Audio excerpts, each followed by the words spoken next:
Idol, nagbunga na jud ang ato ang grapes. Gi-graft na to og lansones mga kaidol. Diyan padulong diri mga kaidol, kita nyo. Kita nyo ang punuan. Yan, pakita ko sa inyo ang bunga mga kaidol. Nagbunga na jud ang grapes na to. Nagbunga og lansones mga kaidol. Nagbunga na og lansones. Tingnan nyo mga kaidol, nanasaw. Na green pa na sa hinog, diri pod mga kaidol. Pwede na sa testingan. Tinuod yun na sa mga kaidol.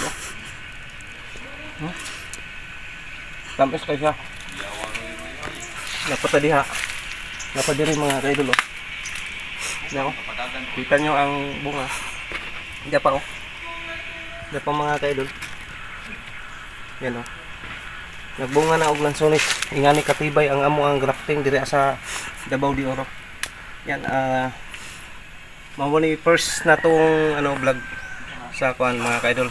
First na tong graft og diri pa jud na sa karon sa Davao de Oro na naka-imbento ta og grapes nga nibunga siya og lansones. Yan Diya pa hinog na mga kaidol. Bisa pagkuha ulit mo sa mga kaidol. Bagong pitas din na siya mga kaidol. Tingnan na. No. Diyan.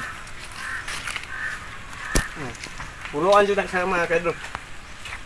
Yan. Abangan na po nyo sa sunod nating pag-grafting o mga laing prutas. Kini mga kaidol, tingnan nyo Kita nyo na. Dagan-dagan na sa 1, 2, 3, 4, 5. 5 ka nibunga ang lanso. Ang nibunga niya lansones, ang punuan niya ay grapes mga kaidol. Yan, dito lang tayo magtatapos. Abangan nyo sa next vlog nating mag-grafting mga kaidol.